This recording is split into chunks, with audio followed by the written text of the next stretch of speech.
নমস্কাৰ ক্লাছ 10 ৰ মৰমৰ ছাত্ৰ-ছাত্ৰীসকল তোমালোকৰ সুবিধা হোৱাকৈ এই ভিডিঅ'টোৰ জৰিয়তে তোমালোকৰ ইংৰাজী সিলেবাস সম্পৰ্কে মই আলোচনা কৰিব লৈছো। এই ভিডিঅ'টোত তোমালোকে হাফ ইয়াৰলি এক্সামৰ কাৰণে কোন কেইটা লেসন পঢ়িব লাগিব, এনুৱেলৰ কাৰণে কোন কেইটা লেসন পঢ়িব লাগিব আৰু তোমালোকে গ্ৰামাৰৰ কোনবোৰ বিষয় পঢ়িব লাগিব আৰু বিষয়বোৰ কেনেকৈ সহজতে বুজি পাব পাৰি তাৰ সম্পৰ্কে আজি এই ভিডিঅ'টোৰ বিষয়ে তোমালোকক এটা থুলমূল আভাস বা ধাৰণা দিব লৈছো। তোমালোকে স্কিপ নকৰাকৈ প্ৰথমৰ পৰা শেষলৈকে ভিডিঅ'টো চাবা। আশা কৰোঁ তোমালোকে ভালকৈ বুজি পাবা। মৰমৰ ছাত্ৰ-ছাত্ৰীসকল তোমালোকে জানাই তোমালোকৰ ইংৰাজী দুখন বুক আছে। এখন হৈছে ফাৰ্ষ্ট ফ্লাইট, আনখন হৈছে ফুটপ্ৰিণ্টছ উইদাউট ফিট।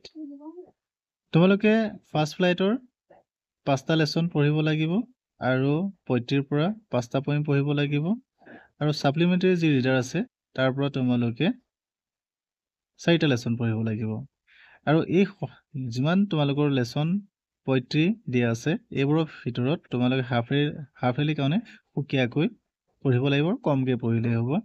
আৰু তোমালোকে ফাৰ্ষ্ট ফ্লাইটৰ যি তোমালোকৰ লেসন আছে সেই লেসনসমূহৰ ভিতৰত হাফ ইয়াৰলি কাৰণে মাত্ৰ 3টা লেসন পঢ়িলেই হ'ব আৰু এই 3টা লেসন হৈছে a letter to god, Nelson Mandela, long walk to freedom, তাৰ পিছত আহিলে কুক আৰু 35ৰ পৰা 2টা পঢ়িব লাগে। এটা হৈছে a tiger in the zoo আৰু নেক্সটটো হৈছে এমেণ্ডা।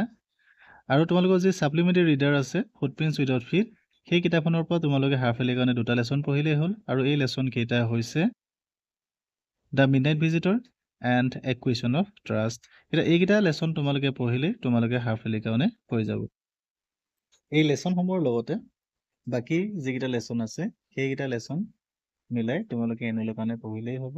গতিকে তোমালোকে যে ফাৰ্ষ্ট ফ্লাইট আৰু তোমালোকৰ ফুটপ্ৰিণ্টছ উইদাউট ফিট যি দুখন কিতাপ আছে তাৰ পৰা সৰ্বমুঠ 5টা প্ৰোজ, 5টা পইণ্ট আৰু 4টা সাপ্লিমেন্টাৰী reader footprints without Fitr lesson পঢ়িলেই হ'ব। এতিয়া আহোঁ তোমালোকে গ্ৰামাৰৰ কি পঢ়িব লাগিব বা গ্ৰামাৰৰ কি বিষয়বস্তু তোমালোকৰ সিলেবাছত আছে সেই বিষয়ে জানো আহোঁ। ইয়াত তোমালোকে দেখিছা সেকশন 8 আছে ৰিডিং কম্প্ৰিহেনশন। ইয়াত তোমালোকৰ 2টা প্ৰোজ পেছেজেছ দিয়া থাকিব, এটা সিন আৰু আনটো হৈছে আনসিন।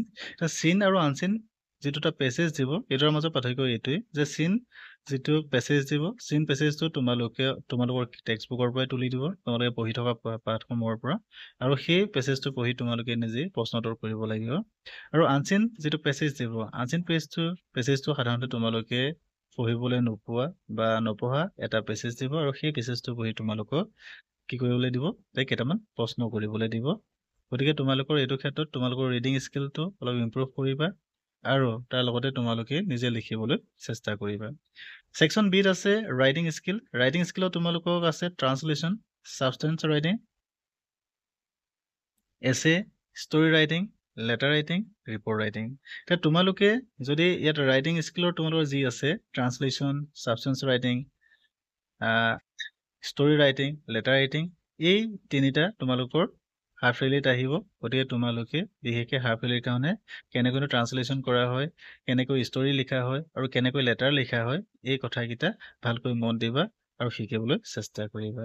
তাৰপিছত আহিলে সেকশন চি। সেকশন চিত দেখিছা তোমালোকে কি আণ্ডাৰলাইন কৰি থোৱা আছে determiners, tense, form, vocabulary, synthesis of sentence. তোমালোকে হাফ ইয়াৰলিৰ কাৰণে এইকেইটা পঢ়িলেই হ'ব। গ্ৰামাৰৰ এইসমূহ সিলেবাছৰ উপৰিও তোমালোকে এনুৱেলৰ কাৰণে আৰু পঢ়িব লাগিব।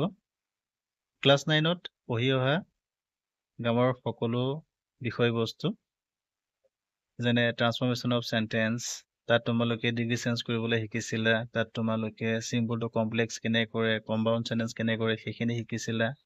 গতিকে ক্লাছ 9ত যিখিনি পাইছিলা গোটেইখিনি শিকিব লাগিব। তাৰ উপৰি তোমালোকে voice, narration, preposition, verb phrases, sentence corrections এই গোটেই কথাবোৰ তোমালোকে ভালকৈ শিকিব লাগিব। গতিকে আশা কৰোঁ তোমালোকে সকলোৱে মন দি পঢ়িবা, বিষয়বস্তুবোৰ শিকি ল'বা আৰু পৰীক্ষাত সহজতে সকলো প্ৰশ্ন কৰিব পৰা হ'বা। তোমালোকৰ উজ্জ্বল ভৱিষ্যত কামনা কৰি আজিলৈ ইমানতে সামৰিছোঁ। ধন্যবাদ।